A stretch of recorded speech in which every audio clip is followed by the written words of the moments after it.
Happy Valentine's day. আজকে সকাল সকাল চলে গেছিলাম রবীন্দ্র সরোবর লেকে। দেখুন চারিদিকে সবুজ, চোখটার একটু ভিটামিন পেয়ে গেল চোখ। চোখে তো সবুজ দেখতে বলে ডাক্তারে, তাই অনেক দিন পর একটু সবুজ দেখলাম ভালো করে মন ভরে।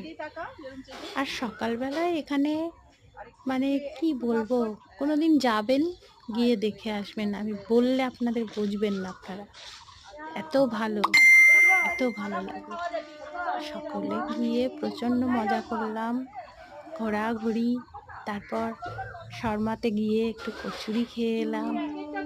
চা, দুধ চা, যেটা আমরা সারা সপ্তাহ আমি লিকার চা চিনি ছাড়া খাই, আজকে গিয়ে এতটাই খেলাম। এই যে পাগলটা দেখুন দাঁড়িয়ে আছে, আমরা সবাই পাগল তার জন্য না, এই যে মর্নিং ওয়াকে যাচ্ছে, ওদের যেতেই দিচ্ছে না, ওরা রাস্তা পাচ্ছে না।